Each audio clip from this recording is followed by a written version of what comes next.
Please low good morning. आज सुबह के मनन में मैं आपका स्वागत करता हूँ। आज मैं पढ़ने जा रहा हूँ यशायाह अध्याय 49 का पद 3। यहाँ लिखा है, और मुझसे कहा कि तू मेरा दास इस्राएल है, मैं तुझसे अपनी महिमा प्रकट करूँगा। आज जिस विषय के लिए हम मनन करेंगे वो है परमेश्वर से कहना, परमेश्वर से बोलना, परमेश्वर से बातचीत करना। एक प्रार्थना भी रूप है, प्रेयर भी एक प्रकार की बातचीत है परमेश्वर के साथ। मेरे जी, जो बाइबल में लिखा है, जब आप अंगीकार करते हैं, अंगीकार मतलब आप अपने मुंह को खोलते हैं परमेश्वर के सम्मुख, तो वचन कहता है कि उसे वो भर देता है। हमारी समस्या क्या है कि हम दावा करते हैं कि हम मन में विश्वास करते हैं, और विश्वास करते हैं, मगर उस बात को मुंह से बोलते नहीं। बाइबल में यीशु मसीह ने हमें सिखाया है कि मांगो तो तुम्हें दिया जाएगा, ढूंढो तो तुम पाओगे, खटखटाओ तो तुम्हारे लिए खोला जाएगा।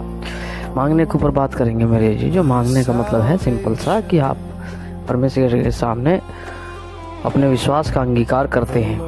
आप इस समय यदि किसी समस्या में है, परेशानी में है, आप मुंह से बोलते हैं कि मुझे विश्वास है कि परमेश्वर तो मेरी सारी मेरी आवश्यकताओं को पूर्ति करेगा। तो वचन में लिखा है कि इस प्रकार से लिखा है कि मसीह यीशु में तू मेरी हर एक घटी को पूर्ण करेगा। आप इस प्रकार से बात करते हैं शत्रु के सामने, बात करते हैं अपने आप से, बात करते हैं विश्वासियों के सामने, बात करते हैं आप परिवार के सामने, बात करते हैं आप फैमिली के सामने। ऐसा नहीं है कि आप संसार अगर आपको देख रहा है और आप अपने आप से बात कर रहे हैं, तो ऐसा भी नहीं होना चाहिए कि लोग आपको सनकी समझे या कुछ।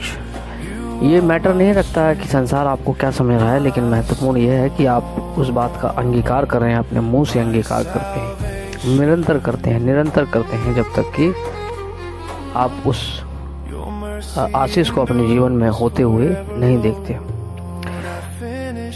यहाँ पर लिखा है, तू मेरा दास इस्राएल है। परमेश्वर ने हमें चुना है, परमेश्वर ने हमें अपनी महिमा के लिए बुलाया है, परमेश्वर ने हमें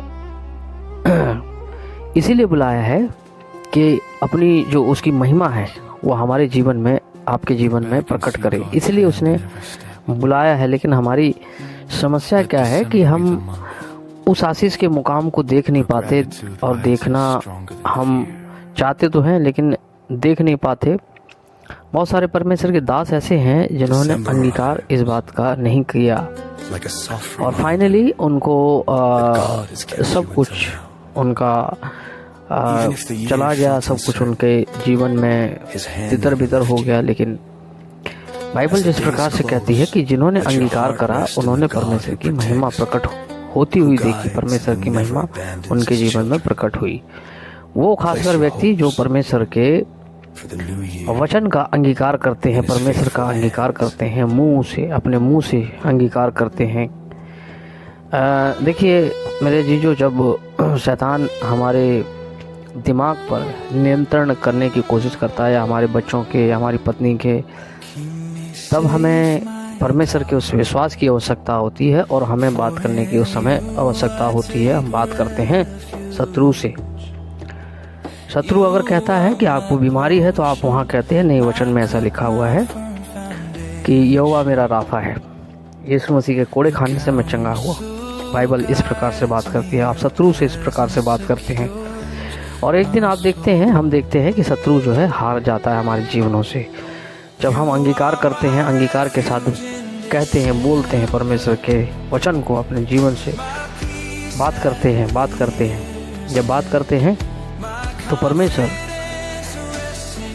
का वचन जो है हमारे जीवन में एक्टिव हो जाता है, वो काम करने लग जाता है, जड़ पकड़ने लग जाता है जब हम परमेश्वर के वचन को बोलते हैं। मेडिटेशन का दरअसल अर्थ है बुदबुदाना या बात करना। प्रभु आशीष दे।